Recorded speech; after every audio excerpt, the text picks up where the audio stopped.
Good evening, everyone. Welcome to the Town of Auburn Planning Board meeting of Tuesday, September 12th, 2017. Now called to order at approximately 7 p.m. This meeting is being recorded and broadcasted live by local access programming. Is there anyone here in the audience tonight that is recording tonight's meeting? There being none, please rise and join us in a salute to the flag. I pledge allegiance to the flag of the United States of America and to the republic for which it stands, one nation, under God, indivisible, with liberty and justice for all.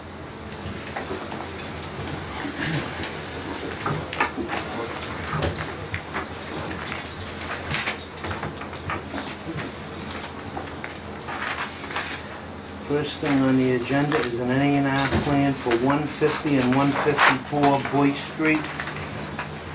Good evening, Mr. Chairman. This is an A&R plan for Boyce Street, and I believe what has occurred here over the years is there was one property owner, and when the property was sold, there was an encroachment of a pool and a shed. So this is basically a land swap to try to rectify that situation of the encroachment. So parcel A will become part of 150 Boyce Street, and parcel B will become part of 154 Boyce Street. Okay, and they still both have adequate frontage. Not changing, the frontage won't change.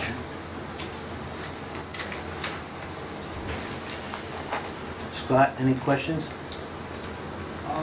No, in my world, this creates a big title problem, so I appreciate some things like this.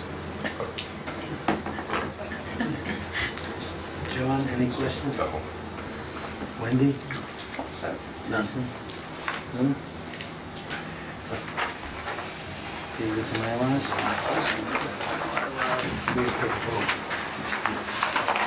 Do I have a motion? Make a motion to accept the A&R plan. Second? All those in favor? aye. We have 3 copies here too. We don't.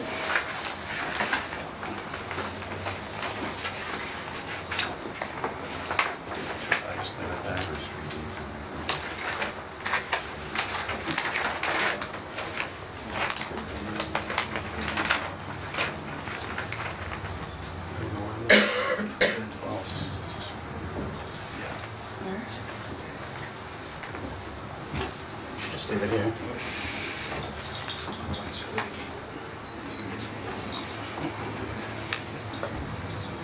Sign it. Right, the 3 others here too. Stay line.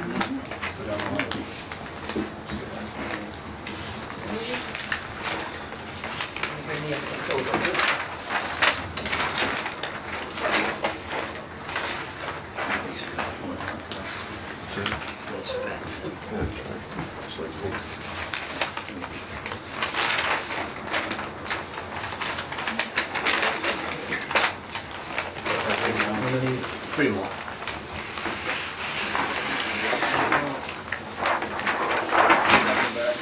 Thank you.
Yeah, no, right? That's not gonna affect anything. Subject to, we should discuss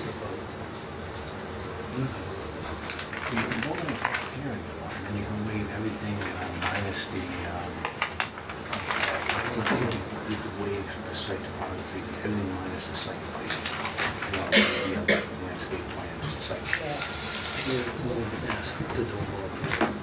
Right, you only want to, if you want a photometric plan. If you want. I would want to just ask for the plan in order to okay, you just.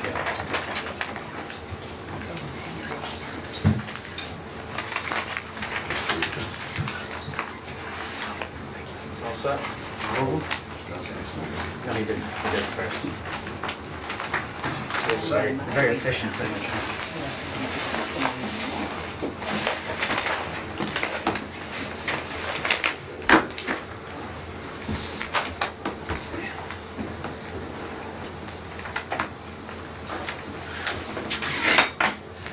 next, we have a discussion on 826 Southbridge Street, request for waivers of site plan approval to add LED lighting to exterior of Chili's restaurant.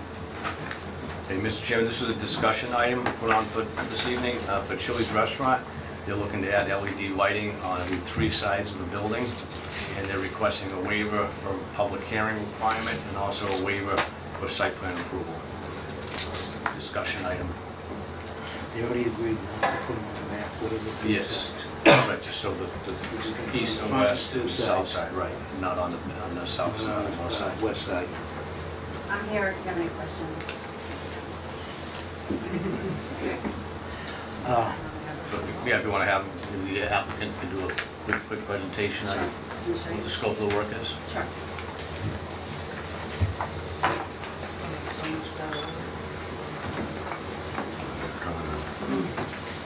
Good evening. Hi. My name is Heather Dutko, and I'm working with National Sign for the sign installation. I do have some copies of the sign proposal that was approved, and I'm sure that many of you have noticed that the signs have been changed there on site.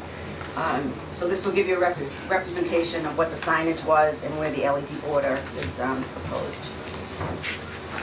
So this is a rebranding of all the Chili's restaurants. They are all being updated with new signs. And if you see the building, it's pretty dark. They have black plain awnings now. And they've changed the exterior to brownish, so it is pretty dark. And they're asking to put the LED border around the perimeter of the 3 sides of the building, similar to what Applebee's has. We did apply for it as part of the sign package, and Caleb denied that part of the package and required us to come before the planning board since the signs are on site plan review. You couldn't approve it under the sign package. So it's more of like an architectural feature, a lighting feature around the perimeter of the building to go with their new colors and the new signage. So you're proposing the lights for the north, south, and east faces, Correct, there'll be no lighting on the rear elevation that which faces is the faces residential. Maple Street Correct. neighborhood. Correct. I'm gonna ask that we have you give us a photometric plan which shows 0-foot candles of lighting at the property line. Okay.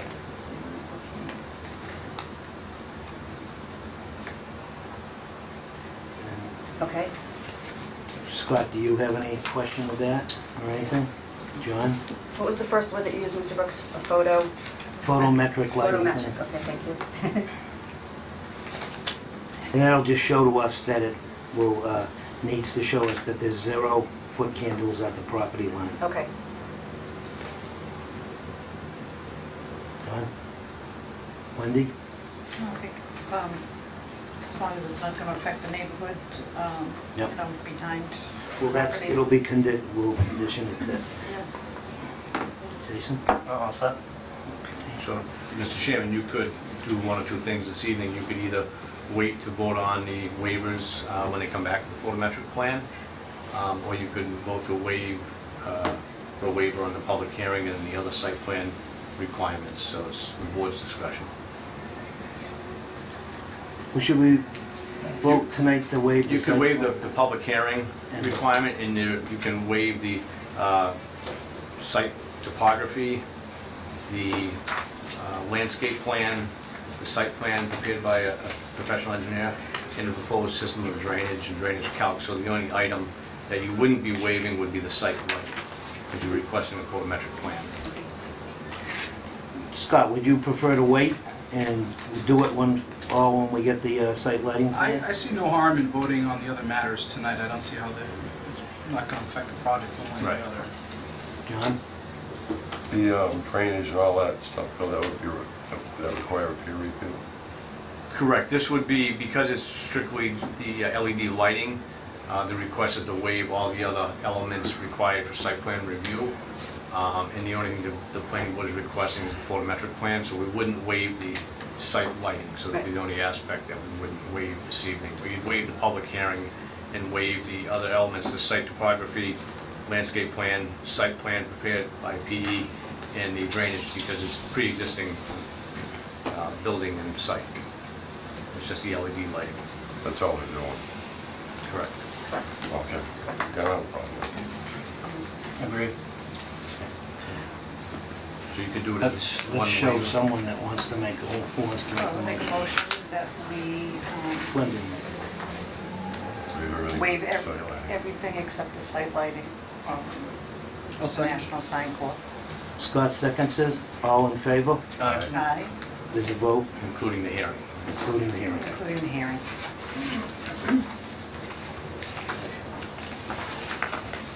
That's- So when that information is provided, I come back and then there'll be a final I still vote want on to the, Correct. yeah. Yeah, if there's any other Right. comments.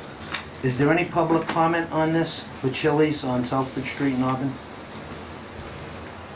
So what we would do is, because it was a discussion item, we would put you back on as a discussion item. Okay. When you come back with the photometric plan. Okay, So the next meeting, I believe, is the 26th. okay, So if you can get that back to the town within a week or so. Sure. Get you on the agenda. I can get that to Sheila and then back on the agenda. Okay, I understand. Thank you very much. Thank you. Thank you.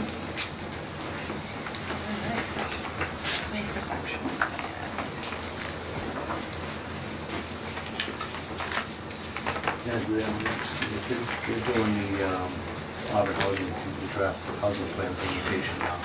We're going to do the central master plan in Okay, and then town. we'll go to public hearings. Yes.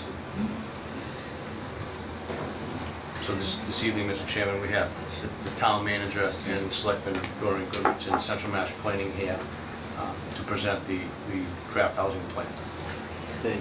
This agenda is the Auburn Housing Committee Draft Housing Plan Review. And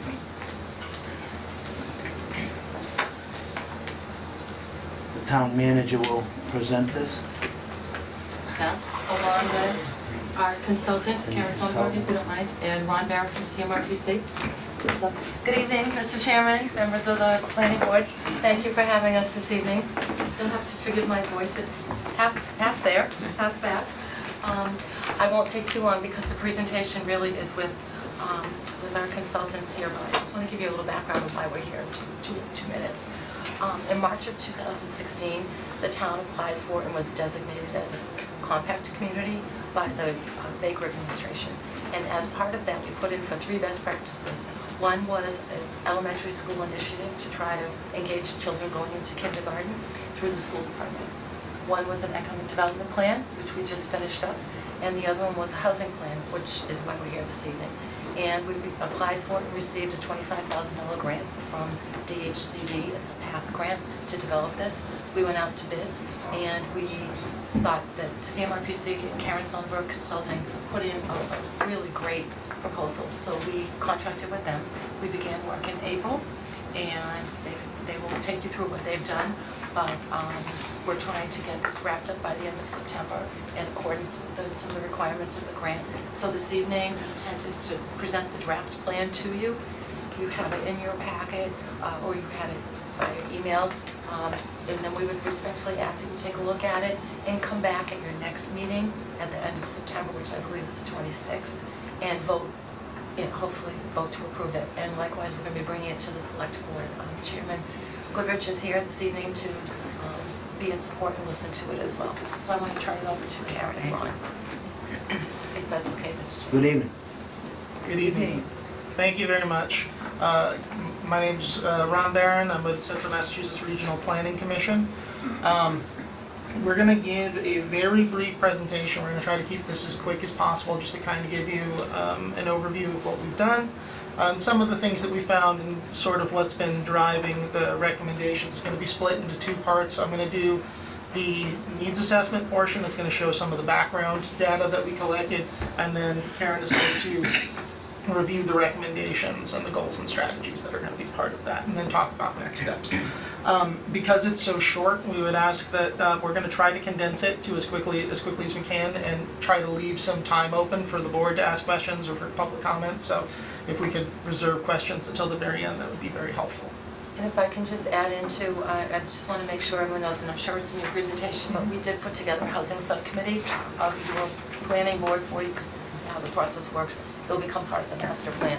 And Shannon is on it, and I know Ann Weston has been a real active member on it, and I know she's here this evening as well. Is this the thing with the Julia Bancroft and Mary D. Stone? No, that is. This is a separate. Yes, that is the comprehensive permit. That's a separate issue. So in general, the purpose of this plan, this is sort of a wordy sentence, so forgive me for this, but to develop a comprehensive housing plan that can guide the development of all housing types for a wide range of populations and incomes, including but not limited to housing defined as affordable by the Department of Housing and Community Development. Essentially what that's saying is that this plan is a housing production plan, but it's also trying to reach all aspects, including market rate housing, and looking at basically all housing types for the town. We're doing this in part to assist the development of the master planning process, which is already underway, and to generally be able to give the town a grip on the health of the housing market and the type of houses and the trends that have been going on the market. And also to meet the general requirements of Chapter 40B, which requires that all towns meet a 10% affordability cap, as I'm sure you all know. And that Auburn, just so you know, just so it's on the record, is that Auburn is at 3.6% of that gap as far as meeting its affordable housing requirements. This is a little overview of what we've done to date. We responded to the RFP this year, and the town formed a housing steering committee, which is composed of members from different departments and committees in town. We've met at 3 different meetings with them since March. That's with the committee. We've had one forum that we held to the public that was held at the high school. Did I get the number of meetings wrong? No, but I told her we started in April. Oh, well, okay. Sorry. Oh, not a problem. And the purpose of that community meeting was to try to get some feedback, kind of show what we'd done. We'd already done sort of the needs assessment portion, and we wanted to get feedback from the community and have that guide the goals and strategies process going forward. The next 2 steps is this meeting with the planning board, and hopefully another one where the planning board will hopefully vote to adopt and approve this plan. And then also the Board of Selectmen meeting, where we're also going to be asking for approval so that we can submit this to the Department of Housing. So in general, the key findings that we've come to so far, population growth in town has slowed dramatically over the years. There was a little bit of a boost in post-war years, and then in the 70s and 80s, it's sort of, the town has been growing, but it hasn't been growing at a very fast rate compared to surrounding communities. We found that the population has been aging, that the median age has been going up slowly over the years. It's generally the retirement age cohort has been the one piece of the population that's been growing faster than just about any piece of the population. We've found that the housing production has been relatively slow. The housing stock is relatively old. Market is pretty robust. There's been a lot of turnover in different houses, but there's an obvious affordability gap between the larger houses that have been built in recent years and the smaller older houses that were built before. And there's not as much housing diversity, and by that we mean there's a lot of single family housing, but not a lot of other options in there. Sorry, I'm just going to walk through a couple of quick data points here to kind of show how we came to these conclusions. This chart is just showing the trend of population growth over the years. So you see it's backing up from between 1930 and 1950. 1960 we saw a lot of dramatic growth, but then it has been relatively flat for the past few years. The projections suggest that that is going to continue. Again, the population is going to grow, but only at a very small amount. We're expecting that by 2040, the population is going to grow maybe about 10%, which is it's sort of the smaller end of the comparable communities around here. Where this chart is showing where the most growth is, we're showing that in that retirement age cohort, that there's going to be pretty steady growth that we're projecting over the next 40 years. And meanwhile, the working age cohort, which is we're seeing is 20 to 54, is projected to continue to decline. Now, of course, these are projections based on current trends. Any change in the housing stock plan is going to alter that trajectory. This is just if absolutely nothing changes for the next 40 years. As far as the housing need, the housing production has been slow. Obviously, that is heavily influenced by the market and by the fact that there was a major recession. And we're seeing that where we have had growth, it's been in much larger homes. What this is showing that the bulk of your houses are in the older stock. This graph is basically illustrating that most of it is built before 1980, and that trends very, very well with what we were seeing in the population growth. So, you know, housing stock slowed, population growth slowed. Seems to be a pretty good correlation. Here we're just showing that we were determining that the houses that we have most of tend to be in the smaller sides. We're looking at houses that are less than 2,000 square feet. Only 3% of that stock, where you have most of your houses, was built after 2009, which means you have a lot of houses that are in that category, and most of them are relatively older houses. And also what we found is that those houses also be the ones that seem to be trending the most. This is a little snapshot of available properties that had sold between March of 2016 and 2017. And what they showed is that the houses that fit into that gap, where you had a lot of smaller, moderately priced houses, lots of them were going on the market and they were selling extremely quickly compared to the more expensive, larger, newer houses. So it suggests that there is a lot of demand for those types of houses, and yet there's not a lot of them being built. So that's sort of where we're going about. We looked at the affordability, and what we found is that there was an issue with affordability. A lot of we found, I think, 36% of residents were considered cost burdened, which basically means they're spending more than 30% of their income on housing in the town, which was very high for the region. A number of households would actually qualify for what the state considers to be affordable, which is 80% of the median family income. And I actually have a graph here kind of showing what that means, because a lot of times when we talk about affordable housing, people have a tendency to think about subsidized housing for people who aren't working, things of that nature. But what we really see is that the median household income in Auburn is just under $70,000, and that is just right around 80% of the area median income, which is the requirements for being able to afford subsidized housing. And again, I apologize for burning through this. I know this is a lot of data to try to condense into 5 minutes, and so if you have any... Just one quick question.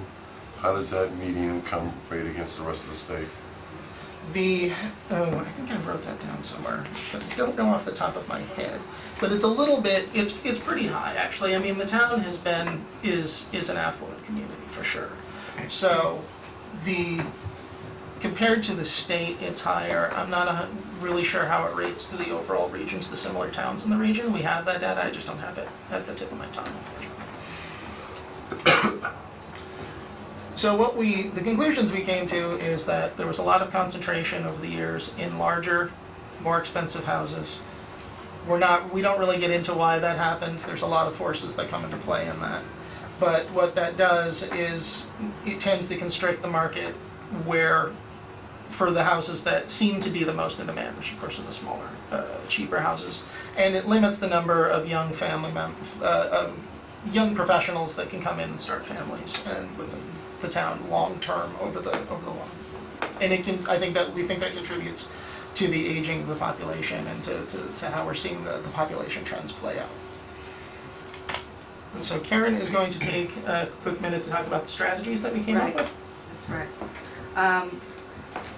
There's a lot of information in this plan, so we're skimming the surface tonight, and the same thing applies to the specific strategies. Before I start, let me just mention that this package of strategies has been informed a great deal by the community housing forum that we held in June, where we had breakout groups and a great deal of participation, and we have a summary of that meeting attached to the plan. You can really see how correlated this package is to the comments that we received that evening. Also, the housing needs assessment, interview process, the housing steering committee, and what current activities the town's undertaking right now that have proven effective, as well as other planning efforts, including the recent economic development plan. So we've categorized the strategies in 4 major sections. This first one deals with the town building greater capacity to promote affordable housing or mixed income housing. And the first one is to promote and potentially adopt the Community Preservation Act, which has been approved by over 170 communities across the state, which provides matching funds to a local surcharge of the property tax between 1% to 3% for open space preservation, recreation activities, historic preservation, and community housing. The towns that are making the greatest strides in promoting affordable housing are often those that have a kind of regular funding stream to support those activities. And we do some calculations of the impact of the surcharge on various levels of property values.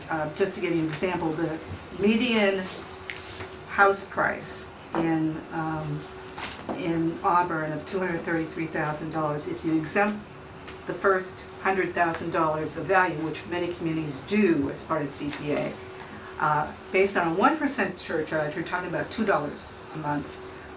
For 3%, it would be 3 times that amount of money.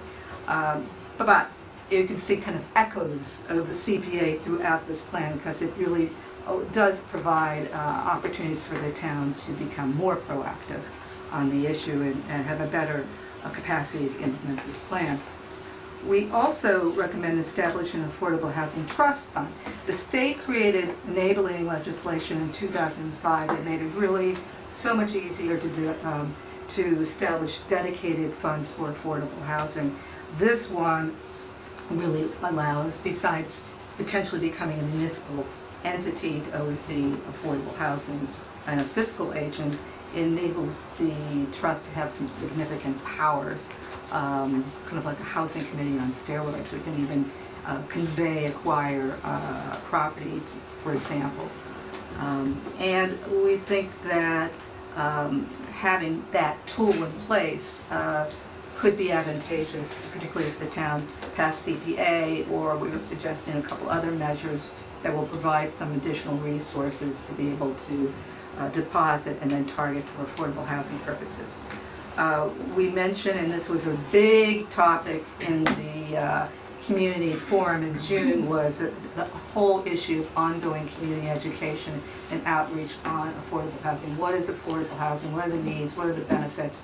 Really trying to dispel negative stereotypes and bad information, and really an important piece on education. not just presenting opportunities for local leaders and staff, but also for landlords, for builders, for developers to become more acquainted and better prepared to promote affordable housing in the community. And we provide a number of ways to do outreach and education, kind of bolster current activities.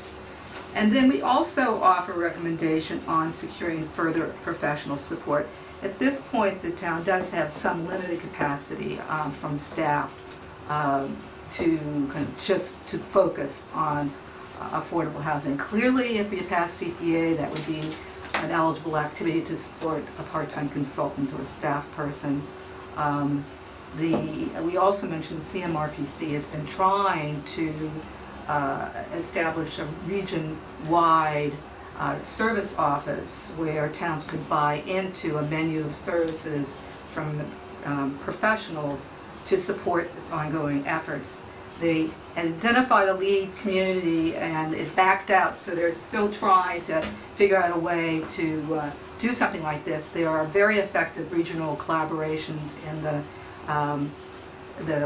Metro West and North Suburban areas of Boston, as well as some areas around Hudson and adjoining communities. Next, well, thanks for doing that. Next, maybe of particular interest to you folks are real strategies related to modifying zoning to better guide development to appropriate locations and incentivize the development of different housing types. First, and this was another major theme from the community forum, was to promote multifamily housing and mixed-use development. There are numbers of locations in the community that make sense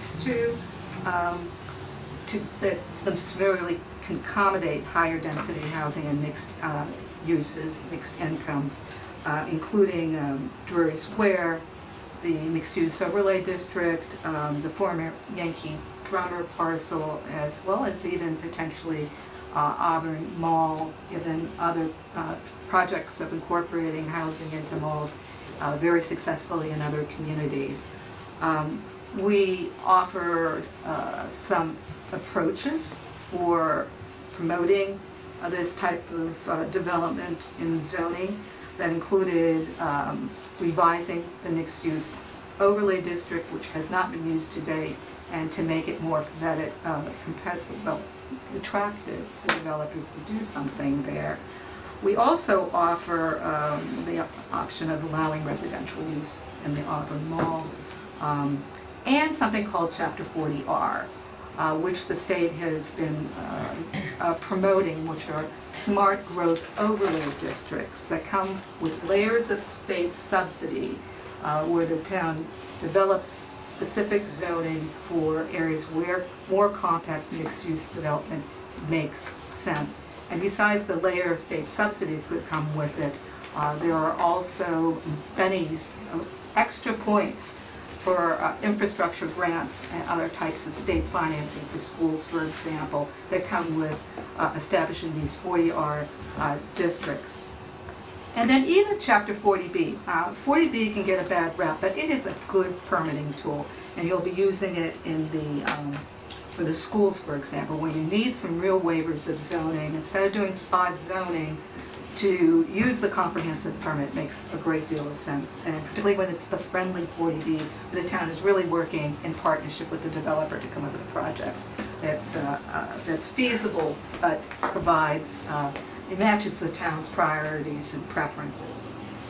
We also include a recommendation to modify the existing open space residential development bylaw to include mandates for affordable housing, as well as some density bonuses to make sure that's feasible, as well as to encourage various different types of housing.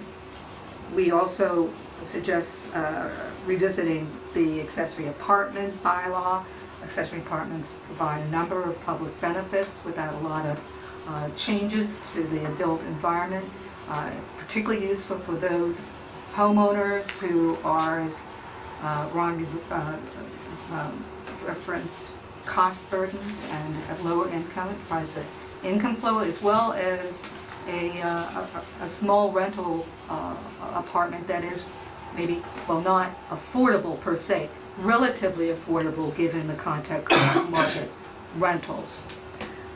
So we're suggesting that the planning board look at some ways to make the bylaw user-friendly and to better promote accessory apartments. And then lastly, to explore inclusionary zoning.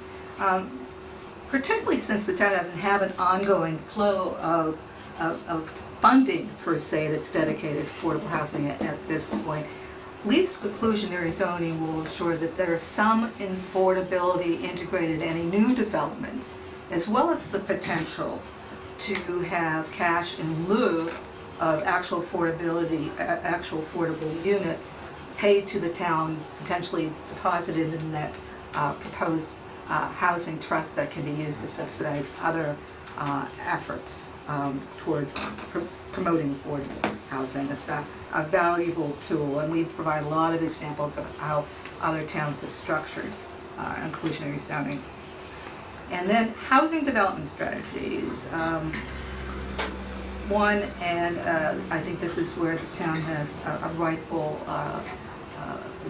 way of doing some bragging rights to make suitable public property available for affordable housing, given the conversion of the two schools into subsidized senior housing, and that being such a huge part of this housing plan with respect to the annual housing goals under housing production.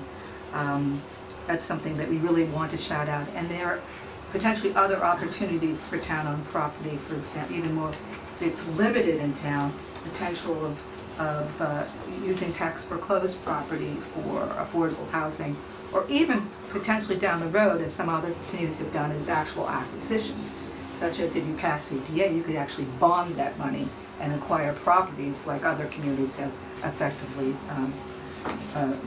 done.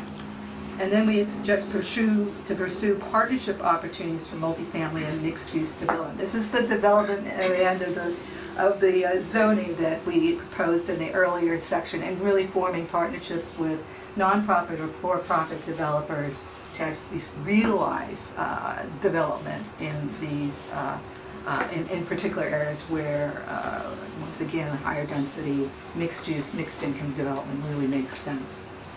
And this, to mention, also provides some economic development opportunities.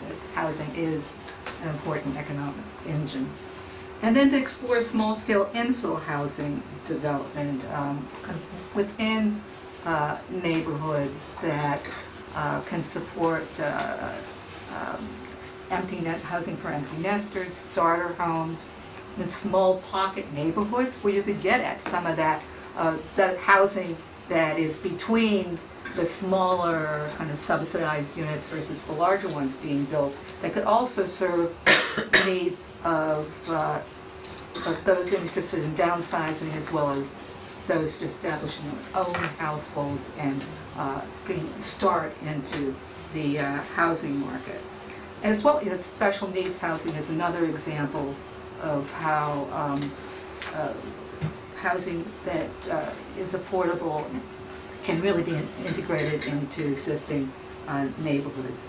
And once again, if you had CPA, you'd be in a very good position to financially support and better promote those kinds of development opportunities.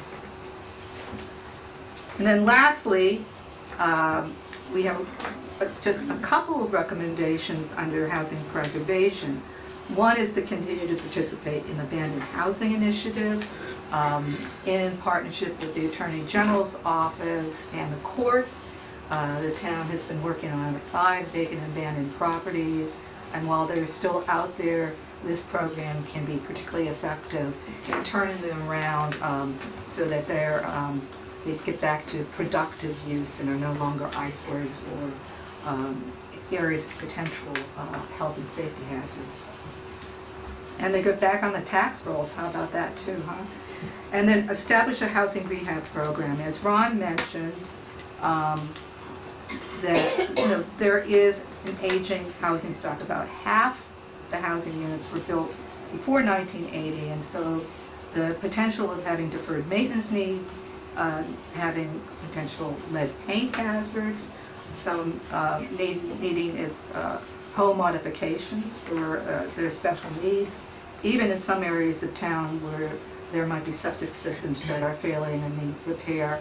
Having a program, deferred loan type programs for qualifying property owners has worked very well in other communities and should be considered. There is funding called Community Development Block Grant funding that the state administers. They've been revising some of their criteria for allocating this funding, and Auburn might be in a good position to apply for some and start a program. So we have a final slide related to next steps. We need, because of the funding agreement and the deadline, we need planning board and board of selectmen approvals by the end of the month that have to be documented in a submission to DHCD for review under housing production program requirements. So while this plan is a comprehensive community plan and doesn't just deal with those earning at or below 80% of area median income, but a wider range of income, we're still submitting this plan under housing production, which the state put out as a subset of the Chapter 40B regulations that they were meant to provide greater local control over affordable housing, and requires that a plan be approved by the state that meets specific requirements, and then once this town produces 1% of its year-round housing stock, which is equivalent to 34 units in Auburn, it documents that to the state, gets what's called certified, and then it'll have 1 year in which it's in a position to deny 40B applications it considers not appropriate without the developer's ability to appeal that decision. If 1% was met, or in this case for Auburn, 68 units, we get a 2-year certification. Now with the schools, we're talking about 110 units. So we can meet that 2-year certification period under 40B, but we need to get this plan approved before they'll count.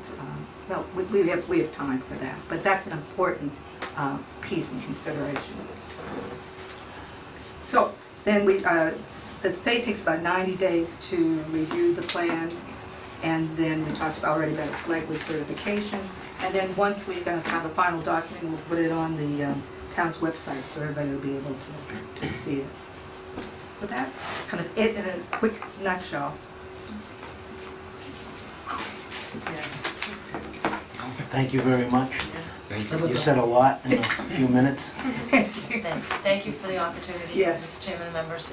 It's important for us to make the opportunity to present this to the public. It's part of the contract that we've initiated. We want to make sure we have plenty of public opportunities here. So could we come back on the agenda? I'm going to ask that we put it on the September 26th agenda for a vote. We should have had time to review some of that thing. You said that we're currently at 3.7% Yes. of affordable housing. That's not including the units that they're in the process of getting certified. At JB and Mary D. How many units will that add? 110.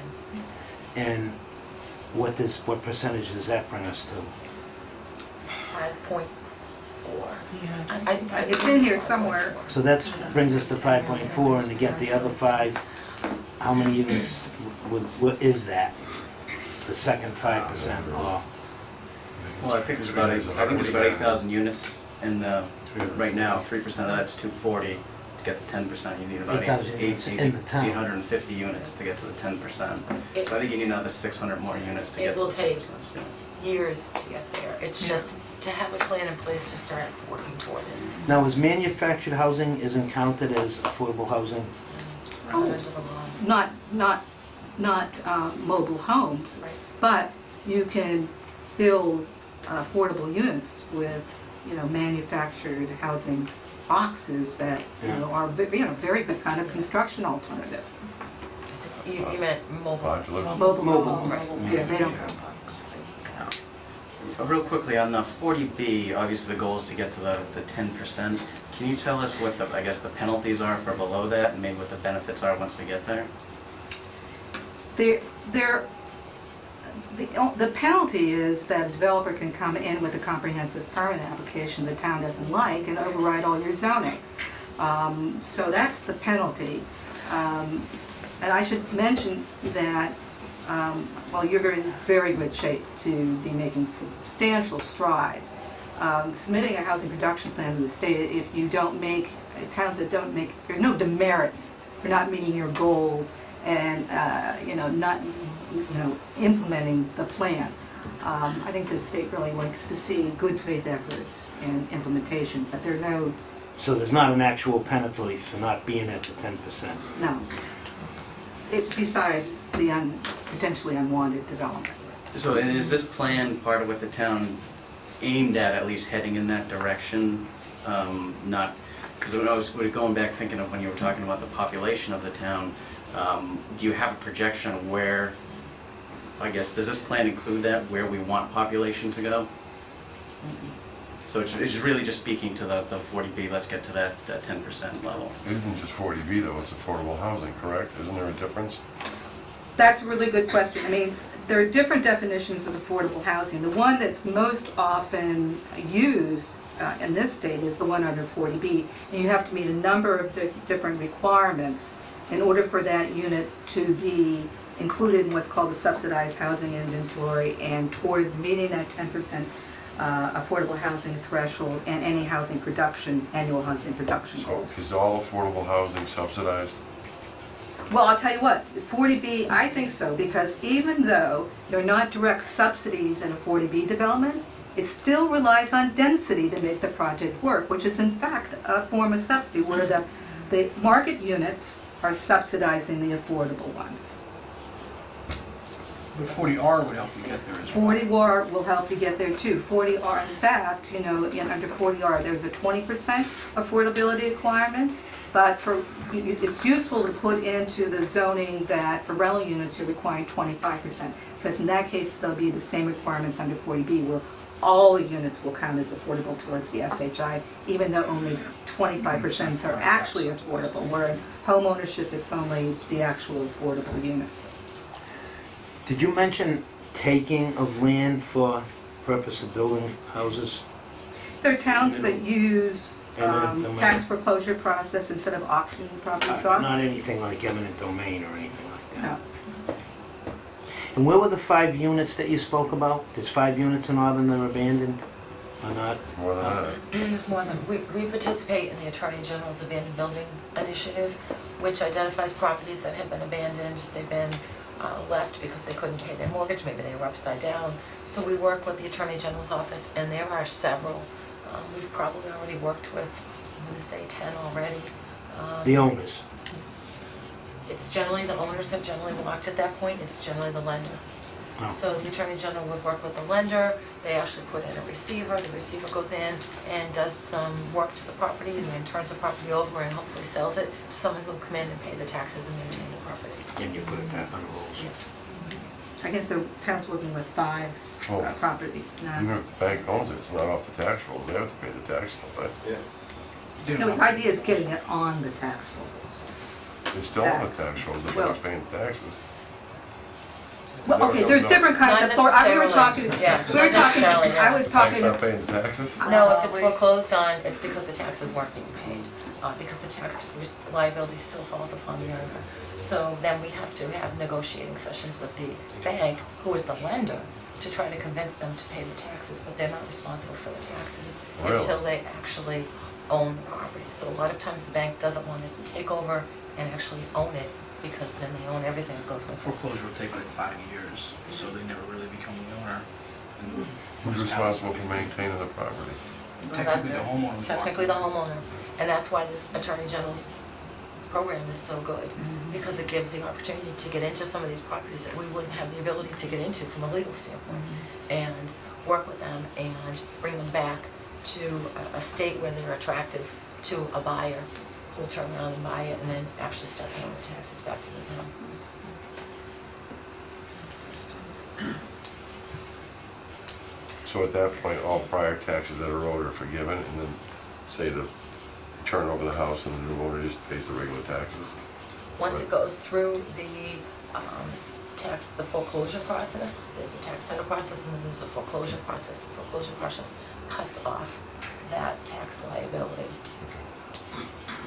Which is why towns try to work it out until you get to that.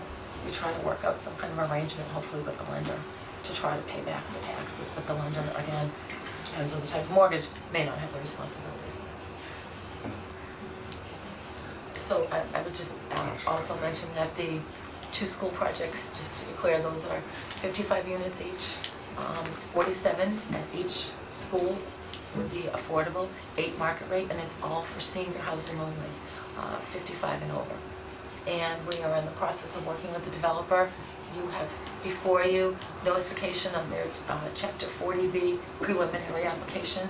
They're just looking to the state to see if they're going to be eligible to proceed in looking for the tax credits for the project. And again, to your question, that's what makes it subsidized. People will still go in there and pay rent, and chances are they probably still have to have some type of income coming in, because these units are not inexpensive, even at an affordable rate.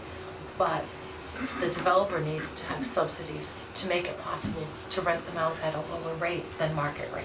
So by having 94 units that are technically affordable at 60% AMI or less, in the other 8 at market rate, all 110 count toward our affordable housing numbers. So it's a good thing. The developer's working very well with the town.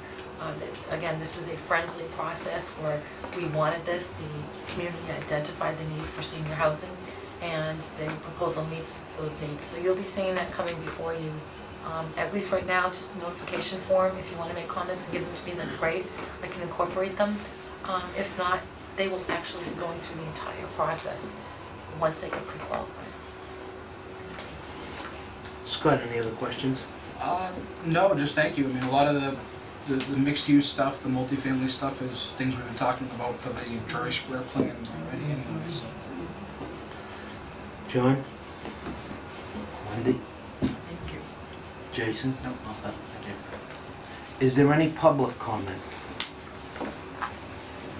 Ms. Goodrich? Thank you, Mr. Chairman, board members.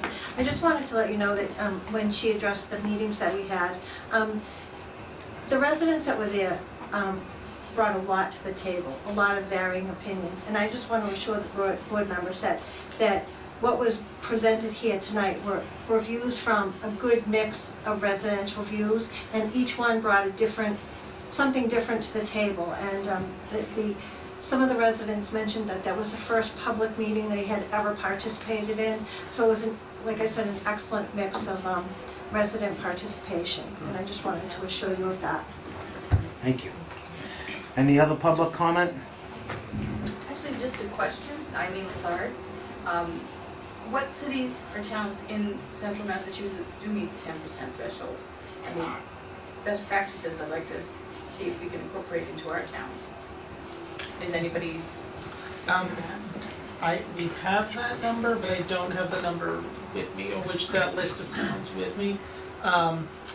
There aren't that many in this region, to be perfectly frank. There's a handful that meet I'm thinking off the top of my head, I think Worcester is one of the only that does, but, because that's just the way the population is, so. But many of them have housing production plans, and that's the key. Yes. To have the plan in place to try to strive toward that goal, recognizing that goal may not be achievable. The realities are you may never get to the 10%, but if you have a plan in place, a housing production plan, that at least shows you're making an effort and you have some strategies, many communities have those in place. Yes, they do. And in our immediate area. I know we just did one for Charlton this past year, as a matter of fact. And so there's a number of them that have it in place and that are making proactive steps to meet the requirements under 40B. I think it's an excellent use of the two buildings, the school buildings. They're just sitting there. Any other public comment? On the school buildings, are those gonna be, I couldn't really hear it from over here. No, it's nothing but, now what age was that? I was. 55 and over. Okay, that's what I wanted to hear. That's all. They're not mixing them like they do in Worcester and stuff like that? No, the developer wants to just do senior housing. Okay, because in Worcester, They may Worcester even be- Housing Authority had people. Well, this isn't a housing Right, authority, right. right? This is different than housing authority. The developer has many options before them. I believe they probably prefer to do the 62 and over, but they wanted to do the 55 and over to give themselves still, they're considered seniors, just in case they want to be able to fill the units. So it gives them a little bit more flexibility before we move on. Okay, no other questions? I'd like to thank the members from the Planning Commission, the Board of Selectmen, and the Town Manager for being here to present this to the board and to the citizens who can watch it on Thank you. public. And I really want to thank the housing subcommittee that we have in place too. They've just done a great job. There's a lot of work that's gone into it. They still have some work to do, and we really thank you for everything, for bringing your insights. And Ann's been terrific, and we've got some new members who've never participated on the committee before, which has been great, and Shannon's been awesome. So it's a collaborative effort to get done something that really needs to take place in this town. So thank you for the chance. We appreciate it. Thank you very much. Busy. Thank you. Bye. Have a good night. You too.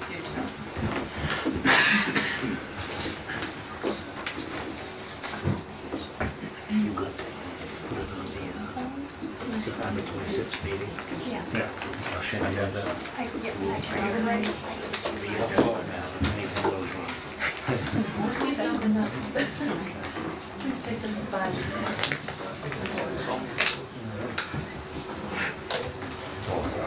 Okay.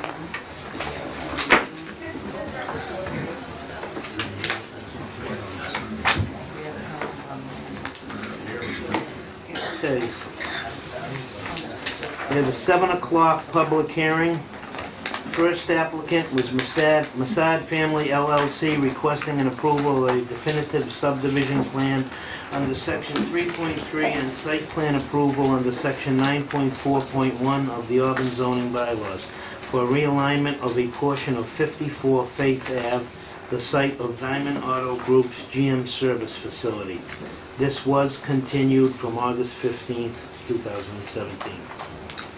Mr. Chairman, just as an update, the town received a comment letter from Graves Engineering. I believe it came in last night around 6:30-ish. Looks like a lot of the comments have been addressed, but there may be still some remaining items left, and I know Mr. Scott is here probably to answer any questions or give us an update, but I would expect that this is probably going to be continued to another meeting. I think we have some right-of-way issues to discuss. And, I'm happy to talk about those. and just as a, and also, and Shirley, feel free to update the board on that. I've also been involved in a meeting with the town planner and with the town manager as well. So after Mr. Scott updates you on the right-of-way, I could probably have some comments as well on the process where this involves a realignment of Faith Ave. It's going to involve town meeting and other action that has to happen as part of the overall project as well. So with that, Mr. Chairman. So we're going to open the public hearing and discuss it. Yes, I would discuss it, and It's again, not going once to be Mr. continued. I think, We may continue it again after we hear whatever we hear.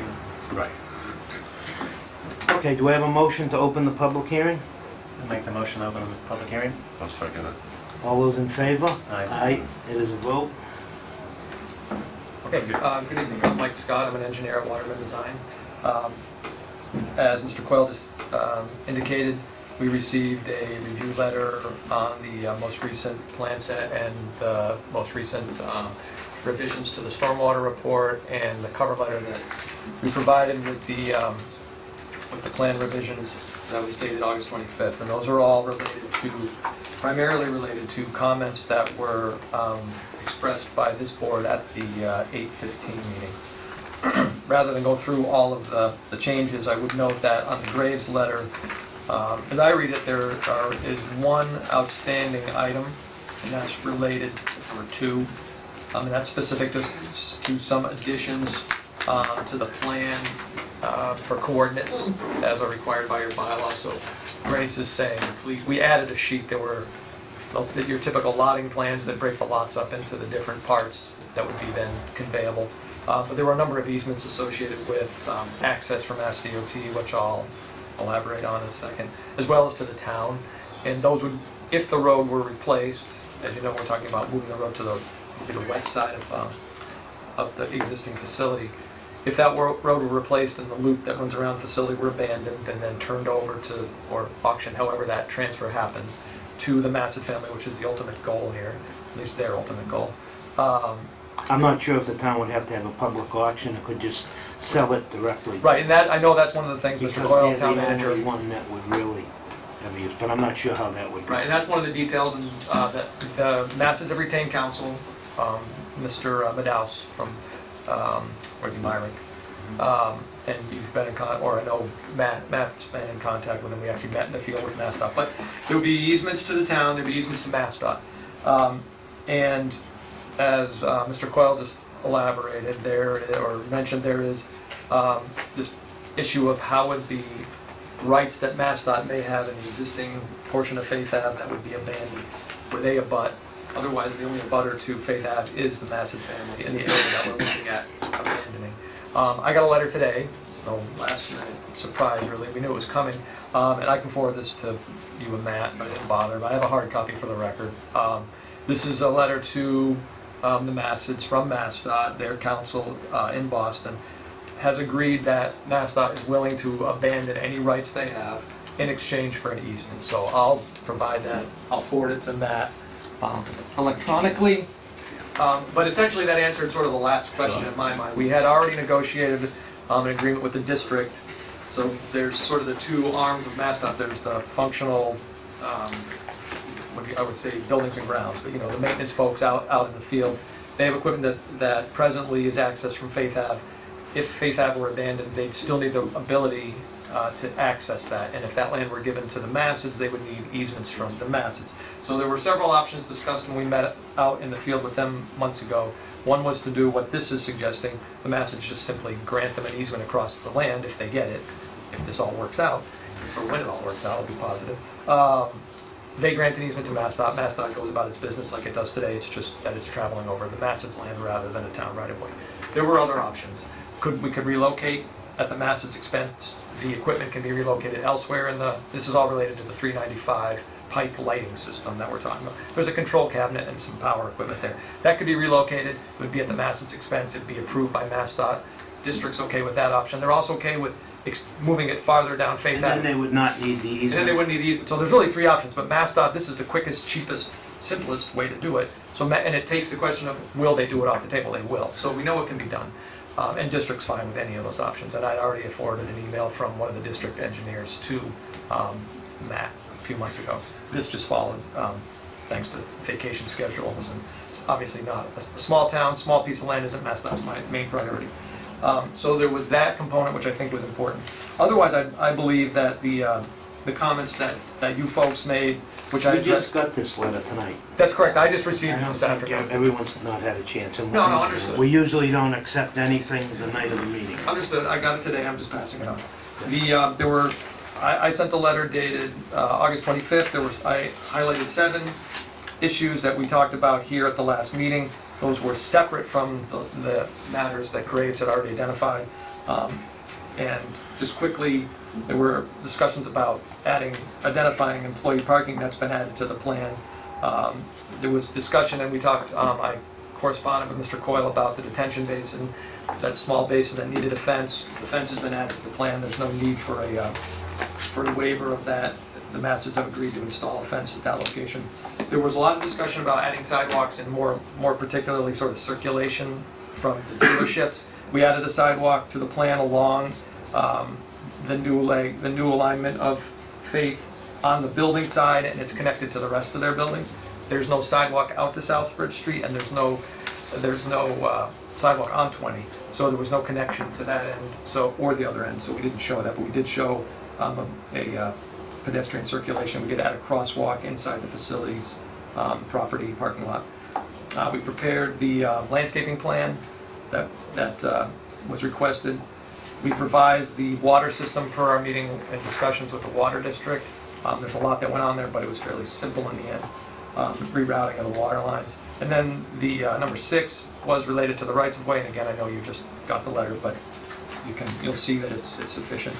I'm confident in that. And then lastly, we did update the stormwater, which grades, stormwater counts, which grades confirmed. So I do believe we've provided everything that's been asked for in terms of plan revisions and supplemental information. I realize you need time to digest it. Grace has already done that, I think, from their part. And I'm sure Mr. Well, we got the letter September 11th. Have you looked at it yet? Just a quick review of the letter this afternoon. Bill will check it anyways Sure. to see if everything, and then we'll... Yeah, I received get it a last chance night at 6:30 at the next myself, meeting. so. And Bill, would you look into, just so we know, whether that land is just a general public auction or an auction? Sure. Or a direct sale? Mr. Chairman, that's, I did have a meeting with the town planner, myself, and the town manager, in which we were speaking with town legal counsel to review how, strategically, how best to proceed. And I think Attorney Hennigan was also speaking with the Masad counsel as well. So what I would suggest, and certainly I do agree with Mr. Scott, it appears as though engineering-wise, the comments have been addressed. I still would want to take some time. We just received a letter from Mass DOT just now. And In the Graves letter. In the Graves letter. I would suggest that a meeting be scheduled with Mr. Scott, myself, and Mr. Benoit, and if they want to bring anyone else from their team, certainly to discuss procedurally how this is going to move forward. Because it's rather unique in the sense that a roadway is being constructed in order for another roadway to be abandoned, and town meeting action is going to be required, and there's other potential ways we can move forward as well. So before the planning board votes this item, I'd like to request that it be continued so that we have that meeting, so that, again, I don't disagree that it appears as though the engineering-wise, the comments have been addressed with maybe one minor comment, but I think in order to make sure that we all feel comfortable on the procedure of the right-of-way process as this moves forward. I think we all agreed on the board that it was a great idea to reroute the road. And I agree with that as well, So, yes. but the process of the sale or purchase by them of that abandoned piece is what we need, we should address. Right, and that's something that, Mr. Chairman, we'd like to discuss. And if I may, just one more comment. I know Mr. Madaus, the attorney, has done this in the city of Worcester in more than one instance in the past. Similar type of arrangement, different mechanics maybe, but he's got a few ideas, all of which above boards do require town meeting. Certainly aren't necessarily simple, but we see a clear path. So I think that's the type of thing he wants to talk about with Attorney Hennigan. Agreed. Scott, any questions? John? Yeah, I have a few. Just want to go over the details over the weekend. I have a few questions. On your water gate valve, you put a concrete block underneath it so it sits above the ground that's been excavated. I don't understand that. I've never seen that done before. There's no provision in here for mega lug fittings for the water. 4 cubic feet around the hydrant isn't enough. It should be a cubic yard of stone. And when you cross a utility, especially if it's concrete, PVC, it should be flow fill between the two pipes, not stone. 'Cause whatever's there it's gonna shear. And the other question I had was the CPE trench section. There's a note, I can't read it because the plans are too small, but it's right down here. It says loosely placed DO13, loosely placed. I have no idea. Well, I can get you answers on all those things if you need them, sure. That CPE, the corrugated polyethylene pipe, ADS, one of the prime manufacturers, has their own backfilling requirements, so it's straight out of their requirements. It's probably an AASHTO gradation designation. So can you remember the Yeah, I questions mean, that and I John can asked? certainly, if you want to leave me that, or if you want to make a copy of it and forward it to me, I'm happy Because to. we'll want them to be answered. Sure, yeah, too. absolutely. All the town copy and forward to. The other question I was going to ask Bill was, what's the compaction requirement for trenches? Is it 90 or 96?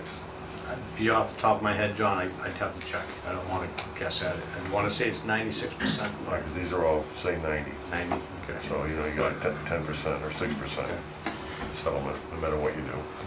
Sure, and the town of Auburn has specs, so any of the work's going to be done to your specification, but we'll get those addressed. So all I got. Wendy? All set? Is there any public comment on the Masad family application? Yeah, I'm Robert Duff, Golden Drive. I would support this plan. I think I use that going to my house. I live on Golden Drive, so the alignment is crazy. So this would make things a lot easier and just a better layout. Yep. Okay, no other questions from the board, none public comment. We have a motion to close the public hearing. We want to continue Continue. to September 26th. That's fine with you? Do we need a signature? I'm gonna An need a extension? signature for continuing this.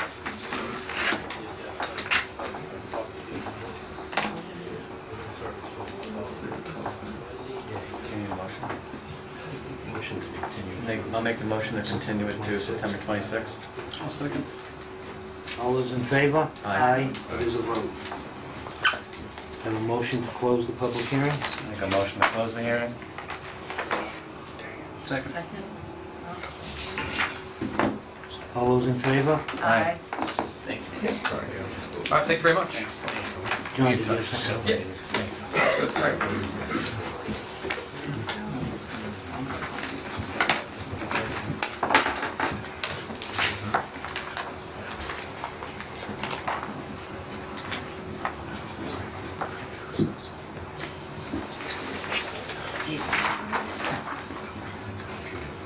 You can put them in at 7 o'clock.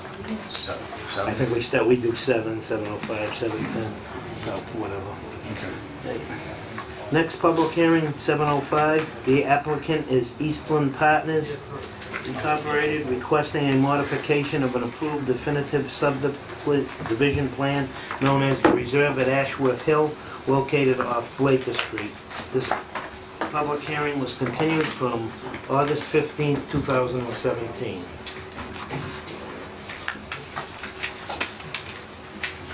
Good evening. Chad State your Boardman. names. Yeah. Okay, sure. Chad Boardman and Phil Caraccio with Eastland Partners, with Albert Blaker LLC, here tonight for the reserve at the Ashworth Hill, modification of a subdivision plan.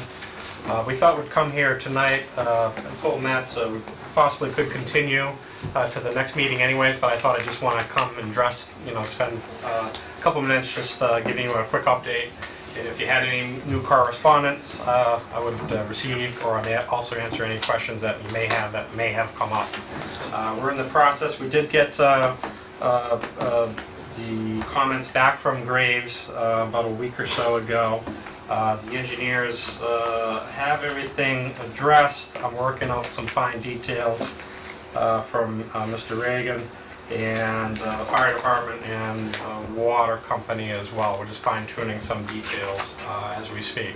So instead of kind of submitting a bunch of papers here tonight, if anything was new, we've got a couple of details we're working on in the next couple of days. I'll refine the whole package and resubmit, of course, back to Graves and to all the departments as well on the updated stuff, and we'll continue it to the 26th meeting. So that would primarily it really in a nutshell. If you do have any other questions, I'm open to them. Any new correspondence as well, I'm open. If not, I'd respectfully ask for a continuance to the September 26th. We didn't have a motion to open the public hearing. I didn't ask. So we have that. Motion to open the public hearing. All those in favor? Aye. Second. It is a vote. Could you repeat all that again? One vote. Exactly. I said, want to continue to September 26th? Yes, if there's nothing new, that's correct. Yeah, I'd rather submit a great package rather than a piecemeal one. And The only question I have before we close the public hearing is, did you have approval for water? that's correct. Yeah, we had approval for 5 lots through Ken before, and he responded to Matt just the other day, and he says as long as it's the same number of lots, no issues with it. And he had some other concerns, and actually changing the plan around a little anyways for him. He didn't have an issue, but we want to fine tune it. We'll put it on the plan. Okay, we need a motion to continue Eastland Partners to...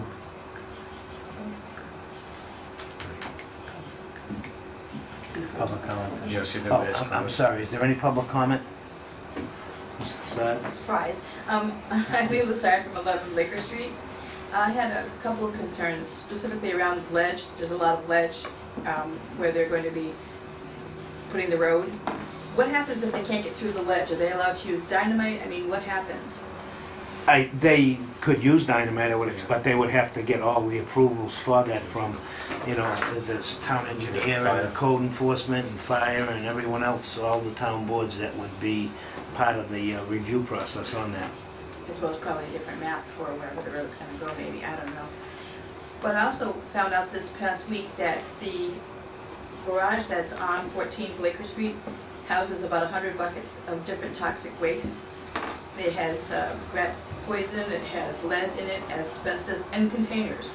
The previous owner stopped to tell me about it because she knows my concern with conservation and about how they're going to be appropriately taken care of. So where is this house? It's 14 Laker Street, which is right where the road's going to go by. There's a garage or a storage Is it where unit. John Blaker lived? Yes, Mr. Blaker? yes. She says some of that stuff has been there for a long time. His house was there, and then to the right of it was his garage and sheds. That's exactly what we're talking about. And she just wanted to make sure that things were appropriately disposed of when that is demolished. Because the shed that's at the Red House, I can't remember what number it is, 18 Blaker, is already collapsed. So I just want to make sure that that's contained because it's dangerous to the environment as well as any future homeowners for children. Darlene, would you like to speak to that? Sure. Hi, good evening. Darlene Coyle, Inspectional Services Director in Board of Health. So, Ms. Lazard, we did receive your concerns. That did come to our attention. Our code enforcement officer did go out to the property yesterday and has conversed with Mr. Boardman. And Sheila in our office made contact with you to inform you of that. So it is being addressed. That concern is being addressed by inspectional services. While we have not been inside the garage, we have spoken with the contractor, and I believe they have a plan actually tomorrow to start going through and seeing what actually is inventory in there for any chemicals, hazardous waste, anything like that. And you'll check to determine if it looks like anything leaked? Yeah, when we, sorry, you're looking at me?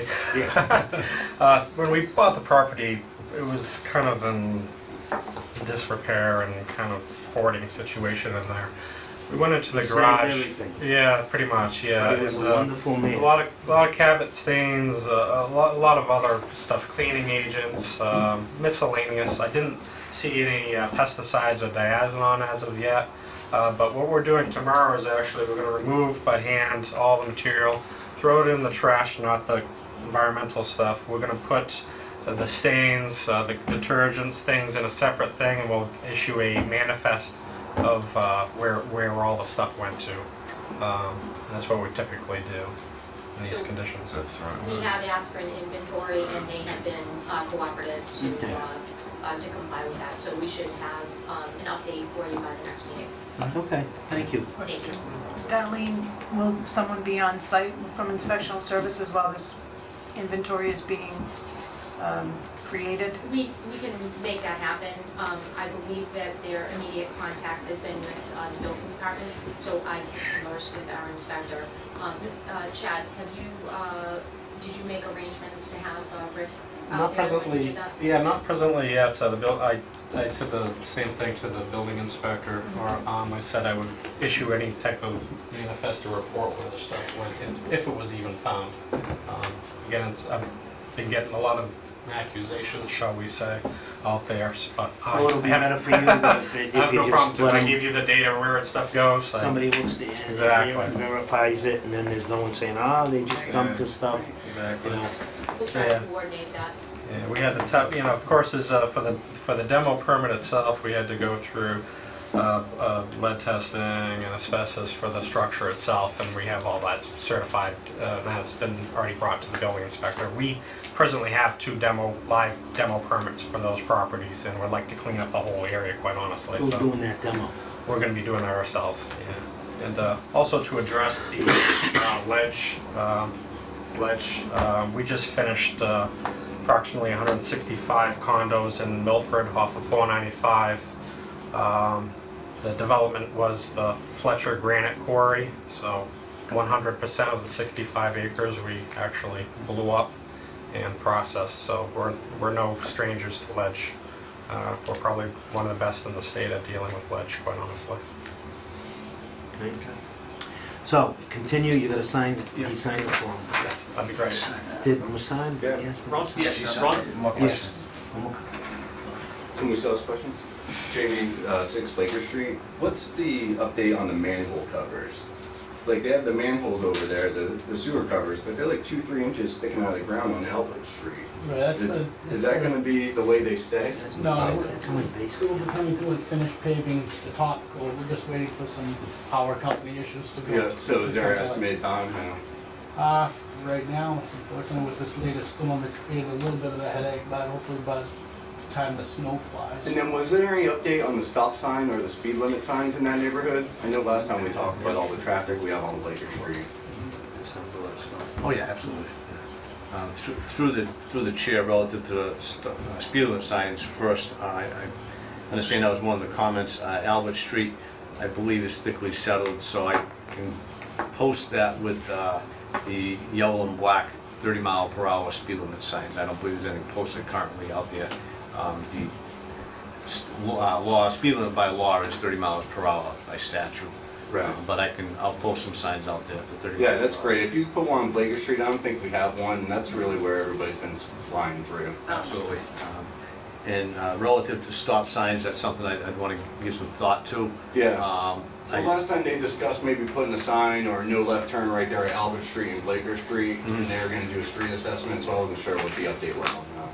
Right. I think I'd rather give that one some thought because of the intersection, and I know currently we're looking at a 5-lot subdivision. So as far as stop signs, and typically that also requires a Board of Selectmen approval of where the stop signs are installed. They have to be registered. Yeah, in order for, it's mainly for enforcement, for law enforcement, it has to be approved under town bylaws. Or they can't cite anybody for it. Right, so. Any other public comment? Mark Lindblom, 1 Eames Drive. This is for you. We mentioned it last time, last meeting. Again, just some of the other road concerns, which has to do with Eastland Park, but you accepted them last time. Blaker and Tinker Hill, where on the right-hand side by the body of water, it's really starting to erode there. And then also at the intersection of Maple and 12, can there be a painted line delineator going down, so as you're coming down, because that still is a lot of problems when we're coming, the people who live there are coming in. A lot of times people are parked in the middle of the end because it's really narrow the way it was redone. Through the chair, just clarification, so Maple and so on Maple Street, you're looking for a double yellow center line, or at least a yellow center line? Especially at the, As you approach Route 12? Yes, especially there, just so the cars can Just stay the over. approach, so they're on the right-hand side of the road and not in the middle where you can't, makes it difficult to make the turn. Yes, Yeah, that's correct. something we can take care of at the DPW. And I did look at the corner at Blaker and Tinker Hill today. I took a ride out there, and I agree. Just have to think of what best to do on the corner. Okay, it's starting to, it's eroding. Right. And then at the top, and then just another thing, just because the roads are small, at the top of, so as you're coming from 12 up Maple Street, right at the crest as you start to go down, there's a really big, there's a pretty good erosion going on at the crest of the hill on the right-hand side. The Smiths own the property. It would be right next to going, if you went by, it would be, those apartments would be right in there. Yes, correct, right around the apartments. You're starting to get a pretty good erosion there. They get a bit of time, but just. I'll see if I can see if we can locate that, Mr. Chairman. Thank you. I know it's separate from. I'm fine, and I'm always reachable, so. Okay, thank you. Okay. So we need a motion to continue. Make a motion to continue the hearing to September 26th. Second. All those in favor? Aye. It is a vote. Great. Thanks for your time. We need a motion to close this the public hearing. Motion to close the public hearing. Second. All those in favor? Aye. It is a vote. Close it. Okay. Closes, continue. So that's the last one you have. You've got the public No, hearings. we thought they were both going to be continued. maybe. Yeah, they were. Auburn Water District. Next on the agenda.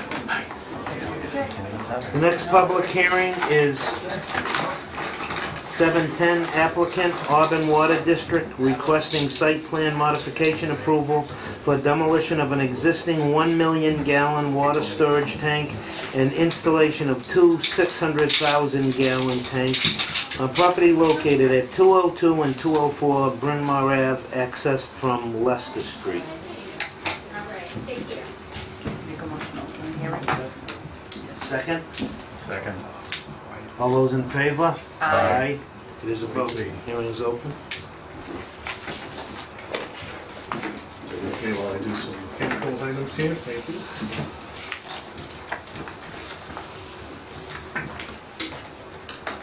And can you gentlemen state your names for the record? Joe Miller, Auburn Water District Chairman. My name is John Gregory. I'm with Tate and Howard. We're the consulting engineer on this project for the Auburn Water District. Thank you. Nope, you're welcome to start. No. Okay, very good. Well, I'm just going to give a brief overview of the project. I think everyone on the board is aware of this project and the plan is. I'll give you an overview, and please feel free to offer any questions. We'll be happy to answer. So, the Auburn Water District currently has a 1 million gallon welded steel water storage tank up to this Leicester Street site we're looking at. The tank is somewhat old, antiquated, needs to be rehabilitated. In lieu of rehabilitating that, the district is looking to demolish that tank and replace it with two 600,000 gallon capacity glass fused to steel style tanks. Both the tanks will be somewhat similar in height, slightly shorter in height than the existing tank.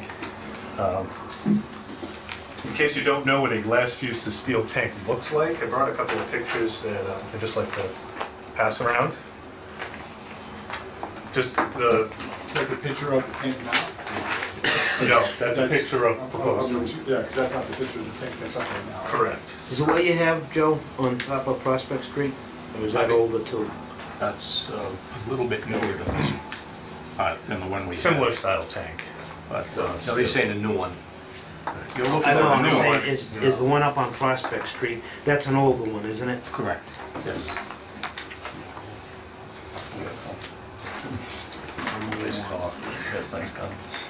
So the proposed tanks will be this color too. This is what the district has voted on. So this is a long overdue maintenance project the district needs to do. It's a great expense to the district, so we're trying to get this done, get things moving with it. You might ask, why are we doing two tanks when there's one tank up there already? From an operational standpoint, this gives the district some leverage, some ease of operation, so to speak, so that they can use one tank, have the other one out of service if there's some sort of maintenance needs to be done, or if there's an issue, if there's a main break. Having both tanks in service will provide a bit more fire protection for the town. The combined capacity will be 1.2 million gallons as opposed to the 1 million gallon that's up there right now. Can't tear a tank down unless you have a tank full of water ready to... Where does that water pump out of to fill that tank? Well, we have a line in Bryn Mawr. No, but where does it come from, Joe? Where's the well or the water supply that goes All into the the tank? wells in Auburn are together. So to say it comes from that specific well, no, we can't say that. It's all, yeah. There are some that are closer. With the I can give exception you that right now, example, excuse me, but- with the exception right now of West Street. That's by itself. No, but by the time that water comes from West Street to get to where, this tank is gonna go, water from Church Street wells or behind Holston Court, that area, will fill it. Continuing on, so we've provided a site plan for review by the board, includes the two proposed locations of the new tanks. One of the tanks, the tank number 2, which is on the east side of the property, will be in the location of the existing 1 million gallon tank. So just to think of that logistically speaking, the construction schedule, tentatively speaking, for these tanks is to get the foundation for tank number 1 on the west side of the property in place this fall, build the tank late fall into the winter, get that tank online. Then we can go in and take the existing 1 million gallon tank offline and demolish that over the winter. The district has less water demand over the winter, so they can easily sustain any sort of storage needs with just the 1 tank in service over the winter time. So we demolish the 1 million gallon tank over the winter, and then come spring, install the foundation. Show where the existing tank is right on the right-hand tank now. Is right there. You kind of see this outline Okay, I can right see here? yeah, I see the outline. Apologize for not highlighting that one there. That probably would, in foresight, would have done that. So that's generally where that is. This here is just a very... Second new installed one will be in that This same blue, location. this blue one. Correct. Correct. So that second new tank... The new first one location- is south of that. Probably about 40 feet away. Yeah, the one on the left is south of Yes, that. it's roughly 40, 45 feet between the two tanks. Correct. So that second tank will be installed in the springtime, online prior to Memorial Day when water demand increases for the town. A couple of other items that are included in here. There'll be some underground utilities. There's some underground electrical conduit that will need to be installed. There's the water main between the two tanks that will be installed. There's an overflow pipe leading out to this drainage swale here, which will need to be installed. Chain link fence at the site, and a short extension of the access road to the site as well. And Leicester Street is to the south. Leicester Street is to the south here, that's correct. And Bryn Mawr is... Bryn Mawr looking is direct- to the east. Correct. So the physical address of the property is 204 Bryn Mawr. However, the entrance to the property... Okay, so Bryn Mawr is on the right-hand side. Bryn of Mawr you. is over Okay. to the east here. That's correct. Yes. A couple of other items. The existing tank has emergency communications antenna for both the police and fire departments on it. That will continue with the new tank. They will be transferred over. This has been discussed extensively with both the police and the fire departments. That'll be done as part of this project.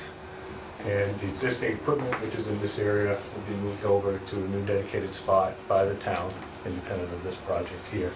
And then those antennae will be operational again on the west tank. But we do have a letter of support from the police department on this, and we're anticipating one from the fire department as well. There are no wetlands in the area. I think everyone is familiar with this area, high crest area, up off of Leicester Street. The existing site has a large paved area around the tank. That paved area will be removed along with the existing tank as part of the demolition. There is a small amount of paving in the front here as a driveway to the tanks. There's going to be a net decrease in the impervious area as we take away the paving and the existing tank there is there and add the two new tanks with this small amount of pavement here. Roughly 8 to 9% less in our calculations. We do have Mass DEP approval on this project, and I did tell you the construction schedule. We've provided the DPW with some responses today, as a matter of fact. Had a discussion with Mr. Coyle earlier this morning, and we've provided what I hope is a satisfactory response to the comments. And If I could, Mr. Chairman, so the project was reviewed in-house, relatively minor site plan. So we looked at it and said something we could do internally versus sending it out for peer review, whereas it wasn't very complicated. We felt as though the project was met any requirements that we would have, but we did have some comments, and we did provide a letter with 8 comments, and the consultant, Mr. Gregory, has addressed those comments. One of the items that we did also indicate was just to contact National Grid relative to work within their easement. I think it's just might be just a minor grading. So yeah, just the northern fringes of this just go right, it over wasn't the that. towers, Not it the was tank itself. We made the tanks Right. themselves are Right. The high tensions are on the back Correct. The tank structure itself is a minimum So of 10 feet off that edge. If the board was inclined to approve this plan this evening, I would just recommend that one of the conditions be that the condition, one of the conditions be that the engineer's comments be addressed as part of the approval, which the review has been, engineering comments, but relative to National Grid, just to make sure there's some Your follow-through. comments. Yes. Meaning you as the engineer. Yeah, exactly. And we ultimately they will need a building permit. So relative to those conditions, ensuring that they've been addressed, once it goes before the building inspector, he'll ensure, and I spoke to him today as well, that any conditions that we provide will be addressed before any building permit is issued for that work as well. Relative to the the wireless facility, now is that something you'll be coming back to the board for a future application? That would be independent of us unless the district asked us to help them, but that would be an RFP that the district is going to put out separately, more than likely while this is going on or after that, and just want to be a separate filing. Okay, just wanted to make sure we were all on the same understanding that this evening it's for the water You're towers. referring to something other than police and fire. Yes, yes. That Future would have to cellular be separate. antenna, We come yes. back separately for that. And the district is looking at this. This would help be somewhat of a funding mechanism to help offset some of the costs, capital costs associated with this building of this tank, and possibly help take the burden off the ratepayers a bit.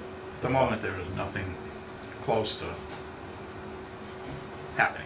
Sure. I just wanted to make sure that we understood that that'd be a future application. It's not. It is.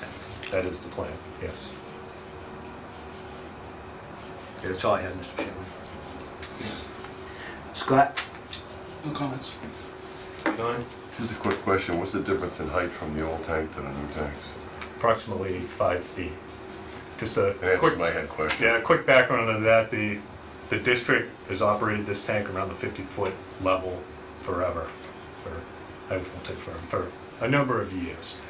And it wasn't fully known that the height was actually 55 feet. It was misprinted on the actual plate of the tank. So, through this process, it was decided we can make these tanks slightly lower and still meet the same operational level. These particular tanks are porcelain coated steel. They don't Glass. need any painting, repainting, etc. Oh, porcelain coated on the Well, exterior. they interior and exterior. Inside and out. Yes. Basically, just a real quick point to that. It's a factory applied glass coating. It's bonded to the steel substrate in the factory through a chemical and mechanical. A thin layer. Fairly thin. Yeah, it depends on where you are going up the tank. It's everything's a little bit thicker as you get higher up on the tank. But this is supposed to be a maintenance-free type project. It's not crackable. It's possible, yes. I'm just asking. It I could know be. that they have I mean, it's snows up there and stuff. yeah. It can hold up to things like that, but there's always that possibility. The exterior's got the coating too, so. Interior and exterior, correct. What is the coating on the original tank that it has to be demo? There's a lot of leaks in it. There's painting that has to be done in it in such a short window of time to put anybody inside a tank to do it because of ambient temperatures outside, mildew, etc., etc. Right, but It's the tank just coming it's down, coated what's steel. the existing coating on it now? It's coated steel. Paint. It does have Painted steel. lead-bearing paint that's in there, so there are provisions to take the necessary precautions. to do proper The existing lead-bearing. has lead-bearing paint. They have vacuum assisted, just the streak they'll have to do on the burn that they'll do with the. There's no lead in the new ones. No, lead free. Scott? It is bolted, the new ones. John? Wendy? Is there any public comment? I had two. One was, what about the propane tank? There's a propane tank right Yep. outside. What are we doing with that? That's going to be, Can we have your name, please, for the record? Sorry, it's Robert Cody. I'm just going to point this to Mr. Cody. Any of the material, any of the items here being the location of the current generator, the radio shed, and the propane tank will be moved over to the southwest corner, inside the fence. That's the plan at this point, and that will be done by the town. Okay, and then the other question would be, would that affect the pressure, having the tank lower? It's going to be operated at virtually the same level that it is now. So it's not going to move the pressure? Okay. No, that was carefully looked at, hydraulics were looked at, and this is something that the district has been looking at for a while. Because when you live up there, you don't have as much pressure. Yeah, there is an operating range that they operate the tank at. Okay. That's intended to stay the same. Okay. Basically, they're just going to use more of the tank that's up there, the new tank, than in front of And it. so the way they're just going to transfer from one tank, the water in that tank, to the new tank once they build that, and then they're going to build a new tank after that. I don't know if they'll necessarily transfer the water, but you mean the water that's in the existing Yes. tank? What are they going to do with that? They'll bleed that into the system more than likely as much as they can, Okay. and then whatever's left, the hydraulics of it have to be such that you can get that water into the other tank. Okay. So if you think about it, you have two tanks equalizing, you're gonna get to a point where you can't move that water away, so it just has to be pumped out.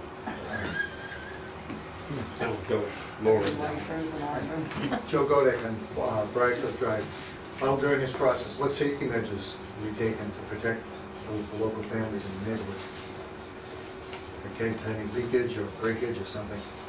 Breakage of infrastructure, or If something went wrong and the tank leaks too much?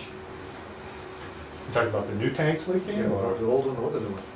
Like flooding or anything like that? Yeah. Like, in other words, after you... They're gonna bleed it out, but what happens if Well, there's a it'll be, problem? when the tank is pumped out, there's a dedicated overflow area with riprap in the area. It'll likely be pumped out to that area, or it'll be pumped away from any inhabitable area. Exactly, it's either one way or the other, so there's only two ways you can go. Well, it'll go We'll down have to, on-site staff overseeing this issue of items like this are addressed if necessary. And Mr. Chairman, I believe the overflow is directed away from houses currently to where the riprap is proposed. That's correct. So, does it go down towards Rotary, It goes, Upper Stoneville? No, it's out to the west, up in this area here. in the area of the utility easement, we fall down gradient. and then it has the other way down, this way too also. On the Coming down east, with the power. that's correct. There's two different ways to go either way. Yeah, the gradient to the east is where the inlet outlet pipe comes up to the tank currently, and that will Right, continue, that's the way. that will continue as well. Okay. But the overflow will be very rarely used. It should never be used. It should not have to be used. It would only be in the event of electronic or computerized failure or something. Once you install them, you test them, pressure test them, and They'll all be visually tested, leak tested, and yes. so you just visually test them, you know?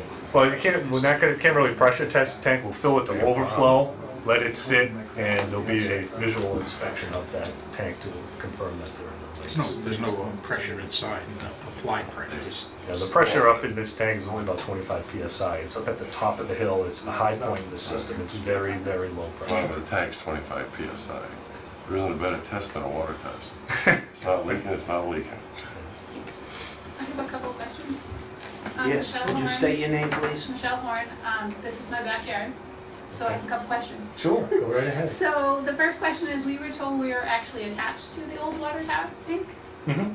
So what's the plan for us to continue to have water while this is all The happening? plan will be before that main that's feeding the tanks is taken out of service, before that tank is taken out of service, your water service will be transferred to the new main. So the goal would be you may be down for a couple of hours so they have a chance to shut down your service and transfer it to the new pipe. So you will continue to have water.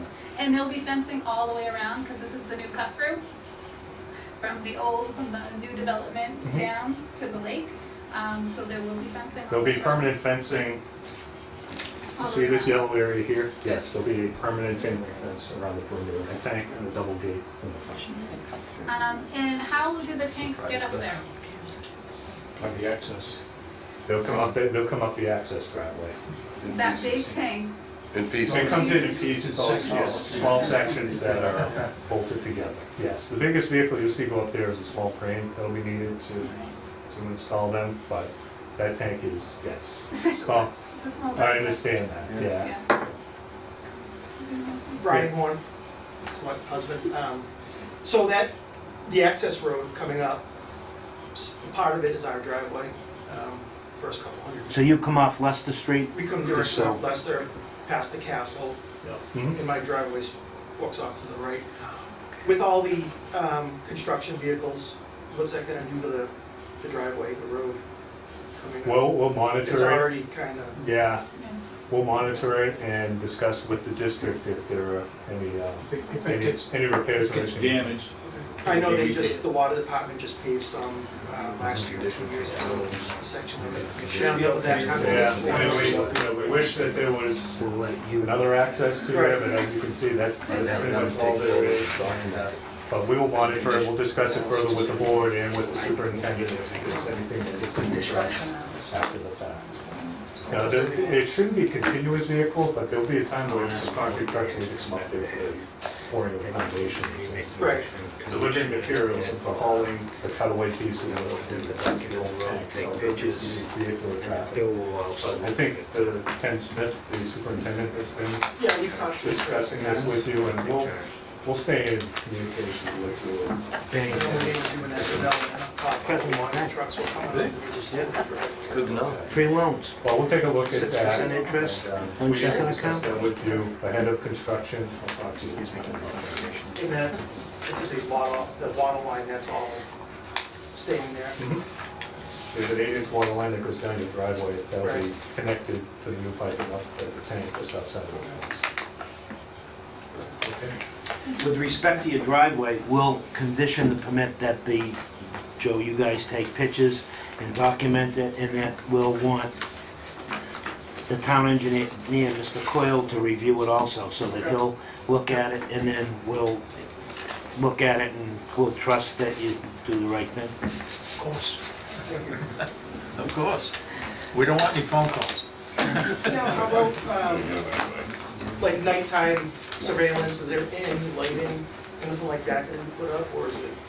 like it is now, just- Not planned at this point. I mean, we wouldn't want to disrupt you by having lights on all night. I think it's just the cut through now, so we're worried about, you know, I'm glad that there's gonna be fencing, because really, like last weekend, there was 10, 15 kids walking back and forth, which, you know, isn't a big deal, but I haven't, you know, I've had to call a couple of times with kids on top of the water tower, so. Okay, and So I just that's wanted to something that the make district's very sure- interested in, especially with construction going on up there. I Right, mean, so- we need to. What? Right. Kids are on Yes, Yeah. yes, They lift up the fence and go right would go right under, so I'm glad to hear that there's gonna be a good fence. A better one than there is now. Any further public comment? No further public comment? Any board member comment? No. Can we have a motion to approve or disapprove? But it's approval with condition that the water department photograph it and document the condition of the road prior to beginning any construction. And Bill's comments as well. And Bill's comments, and that Bill also, the condition would say that Bill is to inspect it also and be concurrent with what they say. And we also, what hours of construction did you expect? Generally speaking, we wouldn't expect anything more than between 7 and 5. And weekend, Monday through Friday? Monday through Friday, yes. Monday And through if there were any Friday. weekend work, it would have to be clarified with the town engineer. Monday through Friday, 7 to 5, but I think because it's in that neighborhood with a lot of houses that we might have to bring it up a little bit. And the school bus, I mean, there's kids getting on the buses and stuff. I mean, it's not, but what would the board like You to want see? to, excuse me, Mr. Chairman, do you want the standard site plan approval conditions? Yes. Or do you want to take a look at them? And did you close the hearing? Not yet. No, not yet. Okay. Because they won't have to come back. 7 to 3 or 7 to 5 is normal construction hours. Yeah.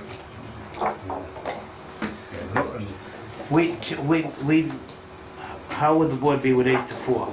Would that be okay for you people? Just have 8 to 4 or 8 to 4:30? 8 to 5. 8 to 5. You want to go 7 to 5 because you're going to get into times like when you're pouring the foundation, they have to finish it. they gotta stay there till it's finished, Yep. you know? 8 to 5. Monday through Friday, no Saturdays and Sundays or holidays.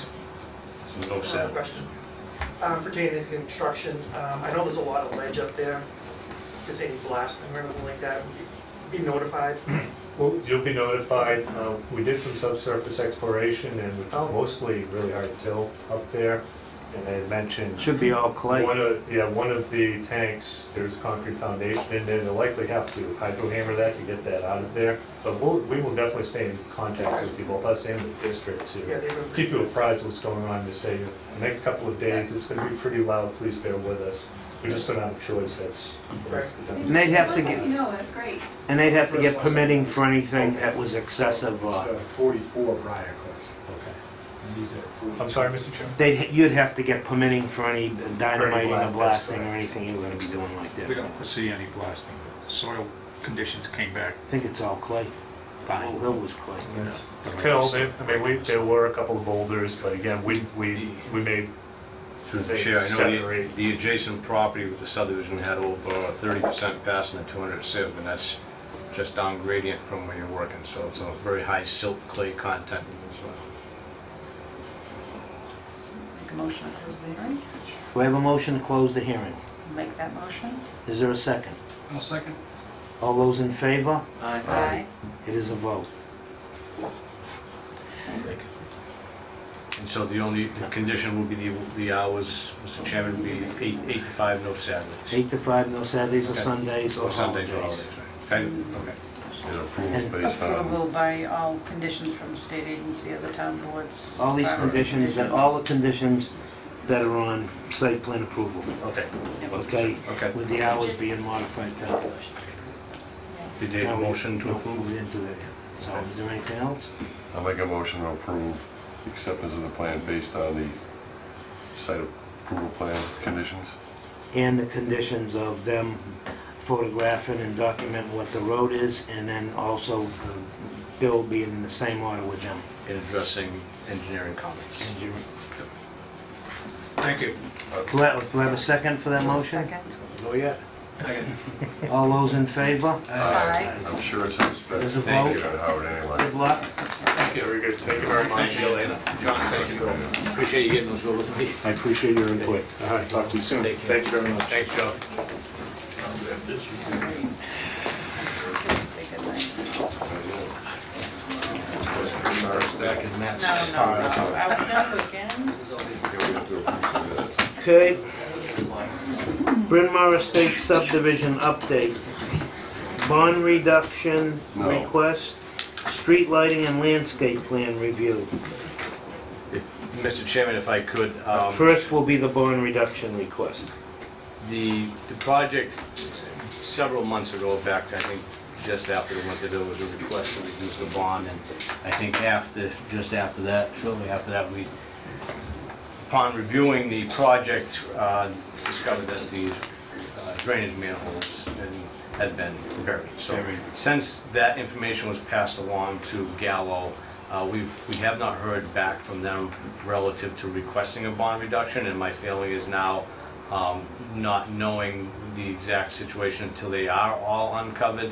I believe last time I was there was one of them had been unearthed.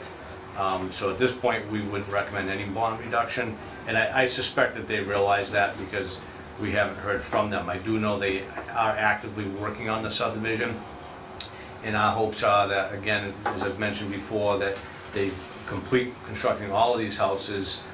It looks as though now, at this point, that road is going to sit through at least one more winter, which in some regards, I'm good with, because if there's going to be any deterioration that occurs, certainly I'd rather see it happen while we don't own it. So the road will go through another winter, construction will continue, and at this point, I have not heard back from Gallo relative to a bond reduction request. Matt had alluded that you were working with them, that things were going okay, and that we'd have them do whatever we could on their own, and I think we talked about that at one of the last meeting, and that any of those monies would be expended separately, and it would still keep the bond intact, and we wouldn't have to subtract from that.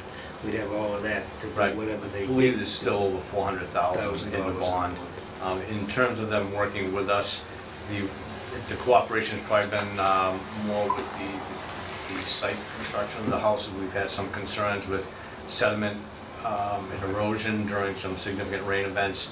We've asked them to stabilize certain areas, and they have done that. So in that sense, they've worked with us. Certainly, no additional roadway work has happened. We still have the issue or concern with the berm being damaged and coming up with a plan on how that's going to be repaired. So there's still a lot of outstanding items at some point that need to be addressed, but until I think they get further along, those things are going to remain out there until they come back to us. Is there any requirement in code enforcement when they get a building permit on the depth of the loam or topsoil that they have to put on for the lawns? Because I've seen some of the areas, I mean, that's something we ought to get into, because most of them sprinkle a couple of inches on and then seed it. And Right. I looked at the grass seed up there last week and what the lawns are, it's just, everyone that's got anything is gonna completely do them over before they're pure crabgrass. I would have to check with the building commissioner if there's any minimum depth of loam required at the site. Not that I'm aware of. Certainly it'd have a minimum enough to stabilize the site. We have an expert testimony on this, I was just going to, before he said it, I believe, we can certainly check with Caleb, the building commissioner, but I believe that they want the site stabilized before they sign off. I don't know if there's any depth minimum, but certainly if it's becoming an issue, we can. My question would be, all the loam they strip, where did it go? You're not allowed to take it out of town. That's right. That's where the loam comes from. I believe they still have a stockpile of Really? loam. So the project continues. We've had some issues over the summer with significant rain events, probably 2 different occasions, but they've taken some measures to try to mitigate that as well. And how many manhole covers are missing? 18? You know, I think it was somewhere around 15. Double figures anyway. Yeah, it was significant. So once they find all those structures and raise them to grade, you know what I'm driving at. How do we fix it? I think I'm pulverize the road. Do it all over again. But that's, I think that they have to look at what the town is going to require for acceptance. We'll go to Bill for his advisement on it, and then if we have to litigate it with the bond, we've got our own in-house attorney, so. I think 400 grand will cover it. The attorney or the pulverization? Pulverization. I mean, now where you get the road, because if you mill it and they patch it, you're just gonna have the square cracks the next year in the top surface. Right? If you infrared it, it's just gonna make the outside pavement brittle. And you get potholes. So, no real win. No? And you're the guy that's stuck with dealing with everybody, so. They're going to be in a difficult situation when the time comes looking for acceptance. We had wanted to write a letter, give them a certain amount of time to respond, but we took Matt's advice to say let you deal with them. Things were going okay, and. But it is pretty close on this board, I think, that we almost went to a bond. And that's understandable, and I think, I guess some of my hesitation initially with that, when I did speak to Matt about that, is at that point there was probably still time to potentially try to move forward to get this road accepted. And I didn't want to see that happen either. And so I think the time frame has lapsed for that to happen now. So certainly I concur with the board. At this point, we want to make sure that things continue moving forward in a positive manner, and at some point we may have to look at whether or not we move forward. Whenever you see that that's fit, or that that's what you figure that we should do, then we'll bring it before the board and we'll have a vote.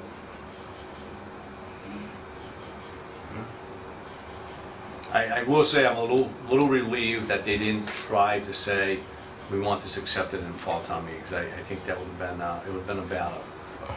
So would they do it? They can't even find a man. You know? Right. So that was a concern that I did have. So like I said, the clock has gone by, the deadline to get onto the warrant, not to mention all the steps and hurdles they would have had made To do that it's physically impossible at this point, so the earliest they could possibly try to get acceptance would be next May. So we'll see how it goes. They can't cry. They're the ones that have been, I mean, this is one of the worst projects that's ever gone. It not only was something that was extended from, what, 1960? 1966. 66, and they didn't build on it then because the people who were building the houses, it was water. It was just like Packagug, a hill of water was leaching out. It is still a hill of It's water. yeah, it didn't Frog go away. It ponds didn't up go there, away. You know. Well, Right. when the one thing with the water towers, you mentioned someone asked about the wetlands. There was wetlands up there, and you didn't see any?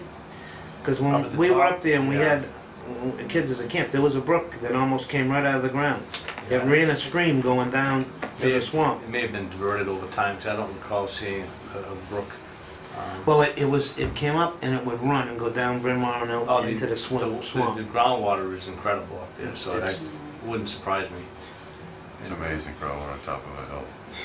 Well, when Really? they were going to take the clay off the hill across the street from me for the landfill years ago, they said, oh, it's way down and this and that. And George First, who was, I think, an engineer for the state DEP, we went up there and we shoveled. We went down, the groundwater was 8 inches down in August at the top of that hill. And I think in the future too, something while I'm here and I have you here to think about on any of these major projects similar to the subdivision off of Blaker Street, that maybe one of the conditions, and give you some time to think about any of these, not just that one, but any large-scale project has a condition being that they develop a phased construction plan and meet with, we could either have it, you know, with approval of the DCG committee or approval, it's some engineer or planner or some entity. So I just think, so that way we can control these developments, because what happened at Bryn Mawr is they clear cut that whole site. And so we want to make sure that that doesn't happen again. So if we... All the lots were released, like... And they're all released. So if we have like phase construction where you can clear this area, this is phase 1, phase 2, phase 3, even as a condition of the approval. And you can't go to the next phase till the first phase is Right, complete. right, and stabilize it. That'll save us, I think, a lot of headaches in Sure the will. future. Good idea, Bill. Yeah. It's a real good idea. Thank you. Okay, Bill, street lighting and landscape plan?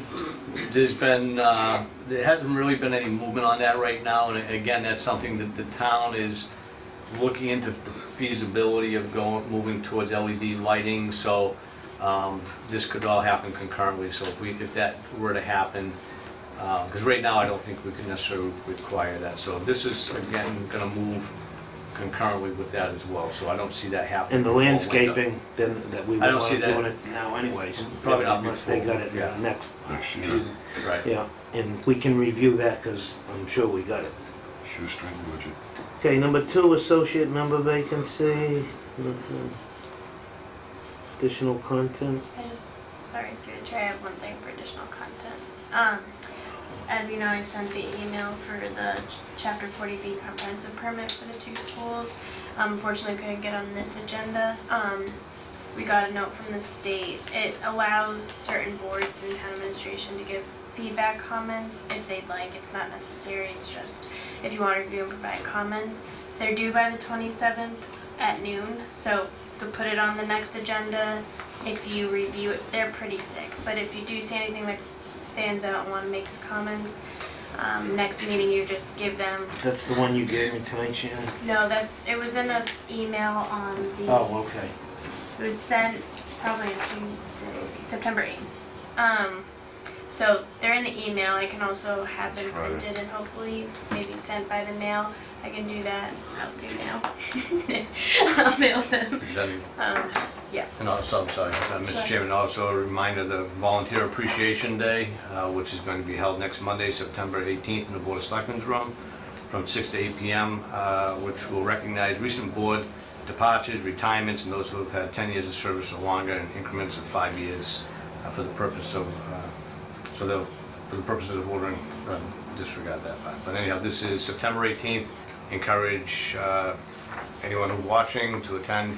Certainly much needed recognition for the volunteers who are much appreciated. Thank you. Thank you. Okay, minutes of August 15th. Make a motion to accept the minutes of August 15th as Second. submitted. All those in favor? Aye. Next meeting, September 26, 2017. Any other comments or things to bring up by the board members? No. Any public comment? Motion to close. Motion to adjourn? Yep. All those in favor? Aye. We are adjourned.